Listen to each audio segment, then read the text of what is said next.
Salut à tous, dans cette vidéo on va apprendre comment reproduire cet effet qui va faire apparaître n'importe quelle image, texte, vidéo en apparition papier mâché. Donc c'est un effet qui paraît plutôt complexe mais en fait qui est en réalité super simple. Dans un premier temps je vais vous montrer donc comment faire cet effet et ensuite comment créer les transitions qu'on utilise pour faire cet effet. Car en réalité oui au début on va d'abord utiliser un asset que je vais vous partager gratuitement mais je vais vous montrer qu'on peut en fait directement créer cet asset depuis DaVinci aussi. Et donc c'est parti. Alors déjà on va se rendre dans DaVinci et on va venir prendre typiquement un logo qu'on a envie d'animer. Ensuite, ce qu'on va venir faire, c'est qu'on va venir prendre l'asset que je vais vous partager. Donc, c'est un asset avec, vous voyez, tac, des transitions avec une couleur en bleu, une couleur en vert et ici des effets papier. Alors, où est-ce que vous allez retrouver cet asset? Bah, c'est super simple. Vous allez le retrouver dans la catégorie gratuite de mon serveur Discord, asset vidéo YouTube. Donc, pour faire ça, vous rejoignez le serveur Discord qui est dans la description. Ensuite, vous vous rendez dessus et là, vous voyez que je partage tous les assets à chaque fois et donc vous retrouverez cet asset. Donc, cet asset, vous voyez, c'est plein de transitions dans le même style. En l'occurrence, nous, on va avoir besoin seulement de la première. Donc, on peut utiliser n'importe laquelle, mais moi, je vais utiliser celle-là. Donc, je vais faire un cut là. Ensuite, je vais m'avancer. Et tac, ici, je vais venir faire un autre cut quand ça se finit. Donc là, vous voyez que c'est pas totalement fini. Donc, je vais réavancer d'une frame. Et là, tac, vous voyez que c'est complètement fini. Donc maintenant, ce que je peux venir faire, c'est venir faire clic droit ici, nouveau plan composé, créer. Pourquoi je fais ça? Parce qu'en fait, là, j'ai envie d'augmenter la durée de mon clip. Et donc, pour faire ça, je fais un plan composé. Ensuite, je fais clic droit, modifier la vitesse. Et là, je vais mettre typiquement à 65. Comme ça, là, vous voyez, ça prend plus de temps. Vous voyez que celui de base était quand même un peu trop rapide. Maintenant, là, le début, en réalité, il est plus trop utile. Donc, pareil, je peux venir cut ça juste ici. Et donc, comme ça, j'ai ça. Maintenant, pareil, clic droit, nouveau plan composé, créer. Et donc là, j'ai mon plan composé qui est parfait. Une fois que j'ai donc le logo que je veux faire ou le texte et que j'ai ensuite mon asset qui a été créé juste là, je peux venir prendre une composition Fusion et ensuite me rendre donc dans Fusion. Ici, je vais venir dans la bibliothèque de médias et je vais venir prendre tout simplement mon média. Je viens là. Maintenant, vous voyez que là, la résolution, elle est pas en 1920 par 1080. Donc, la résolution du projet. Moi, j'ai envie d'avoir cette résolution et donc, pour faire ça, je vais venir prendre un background, mettre l'alpha à 0, proxy auto ici à 0, mettre ça dans le viewer et là, comme ça, vous voyez, ça prend tout l'écran. Maintenant, je vais venir prendre mon compound clip. Donc là, faut faire bien attention à prendre le numéro 2. On vient le prendre et donc ensuite, on va venir connecter ça à la suite. On met ça, tac, dans le viewer et maintenant, dans la merge ici, on va venir faire E-top pour que ça vienne se passer par-dessus. Maintenant, vous voyez que là, donc, on a notre transition qui est bien dessus et maintenant, on peut jouer avec la taille. Vous voyez, typiquement, si je joue avec la taille là, ça va prendre plus de temps pour se faire. Donc moi, c'est ce que je vais faire. Faut pas mettre la taille trop petite, si vous voyez, ça va sortir du cadre. Donc là, j'augmente comme ceci et là, tac, je vais avoir ma transition. Maintenant, on va venir connecter le delta keyer à la suite ici dans le media in 2. Donc on connecte un delta keyer et on va venir supprimer le bleu juste ici. Donc pour ça, on prend la petite pipette et on connecte ça dans le bleu. Comme ça, vous voyez là, on a cette animation là. Une fois que c'est fini, on va venir connecter ça au media out, mettre ça dans le viewer et maintenant, on va venir faire clic droit, nouveau plan, composer encore une fois. Une fois que c'est bon, on va revenir dans Fusion et maintenant, on va devoir supprimer le vert. Pour supprimer le vert, on va venir chercher le nœud incrustateur 3D, ajouter, et maintenant on va juste venir cliquer sur le vert. Clique sur le vert, là vous voyez qu'il reste des bordures, donc je vais faire nettoyer, et là il reste encore des bordures, et pour enlever ça, on va venir dans ajuster cache, et là, nettoyer noir. Et là vous voyez que du coup, il reste plus rien. Maintenant, si je viens lancer mon clip, tac, vous voyez que là, on va bien avoir donc l'animation. Maintenant, attention, quand il y a du jaune, et que vous voulez faire nettoyer, vous voyez que ça peut changer les couleurs. Donc dans ce cas-là, vous faites pas nettoyer, et vous voyez que ça va quand même pas se voir. Donc là, tac, c'est parfait. S'il y a encore un petit peu des bordures ici, vous pouvez légèrement augmenter. Maintenant, une fois que ça c'est bon, on peut venir améliorer tout ça tout simplement encore une fois en faisant un nouveau clip composé et là aller dans effet, template, edit et là dans edit typiquement on va venir chercher par exemple paper, donc là je vais venir chercher paper edge, augmenter un petit peu les bordures et là tac, vous voyez donc on va avoir des bordures en plus. Maintenant on peut aussi venir prendre un autre asset que je veux partager dans mon serveur Discord, un effet vous voyez de papier mâché, on va venir connecter ça à la suite. Maintenant on va venir connecter le paper edge à l'intérieur de ça et ici on va faire superposition. Là on va venir baisser le fondu donc typiquement comme ceci et comme ça en fait on va avoir notre effet de papier mâché directement vous voyez tac à l'intérieur ici juste comme ça on peut plus ou moins jouer avec le fondu. Maintenant on peut aussi ajouter du glow et donc là on a donc bien notre apparition. Maintenant comme je vous ai dit on va venir apprendre en fait comment faire directement ces transitions là dans DaVinci parce que là on est limité à des assets. On n'a pas envie d'être limité à des assets, on veut pouvoir créer n'importe quoi et donc pour faire ça tout simplement ce qu'on va venir faire c'est venir dans la boîte à outils, composition fusion, ensuite on se rend dans fusion et ici on va venir prendre un premier background qu'on va venir mettre en vert, un deuxième background qu'on va venir mettre en bleu, donc les mêmes couleurs que tout à l'heure, connecter les deux backgrounds comme ceci, connecter ça au media out, et maintenant à ce background là, on va venir ajouter un polygone. À la suite de ce background, on va aussi venir dans effet, template, edit, et là chercher paper edge, donc pour avoir cet effet de paper. Maintenant, on fait bien attention qu'on ait la frame 0 quand on fait tout ça, comme ça il y a la keyframe qui va venir se mettre automatiquement. Maintenant, on va venir typiquement 10 frames plus loin, maintenant on va venir tracer notre premier bout, donc typiquement on va faire quelque chose comme ça, il faut bien que ça soit refermer. Et là, vous voyez qu'on peut jouer plus ou moins avec le Paper Edge en l'augmentant, typiquement comme ceci.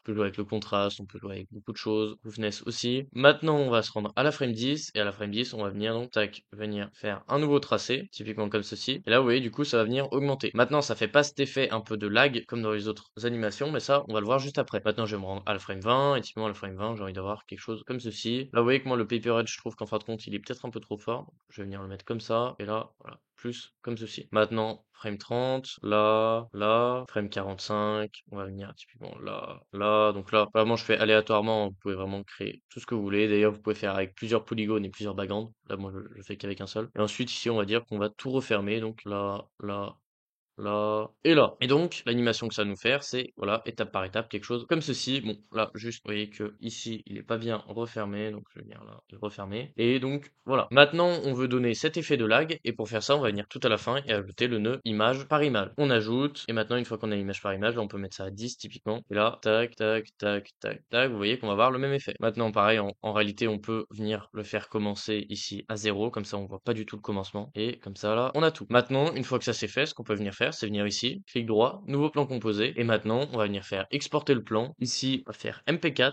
codec, celui-là, exporter, et là, on va venir exporter ça juste ici. On exporte ça un peu où on veut, ensuite, on vient dans le projet typiquement de DaVinci, et là, si on vient dans téléchargement, vous voyez que je vais le retrouver juste là, je peux venir le drag and drop, et comme ça, vous voyez que j'ai donc mon animation. Et là, si on a envie de faire ce qu'on a fait juste avant, c'est pareil, on peut venir donc enlever le bleu, ensuite faire un nouveau plan composé, et ensuite enlever le vert, et comme ça, on aura notre animation. Donc si vous avez aimé cette vidéo et que vous voulez aller plus loin, le meilleur moyen, c'est de rejoindre le serveur Discord qui se trouve dans la description de la vidéo. À l'intérieur de ce serveur Discord, vous trouverez une vidéo qui vous explique les différents types d'abonnements, ce que contient le serveur, et enfin les retours de membres. C'est aujourd'hui vraiment le meilleur moyen pour progresser sur DaVinci Resolve, avec des cours pour les débutants comme pour les avancés. Vous pouvez arrêter l'abonnement à tout moment, mais si vous n'êtes pas fan d'apprendre tout seul, vous pouvez aussi réserver des coachings avec moi. Pour ça, il y a un formulaire dans la description, vous y répondez et ensuite je vous contacte et on se fait des coachings privés. En tout cas, si vous avez aimé cette vidéo, n'hésitez pas à liker et vous abonner. À bientôt!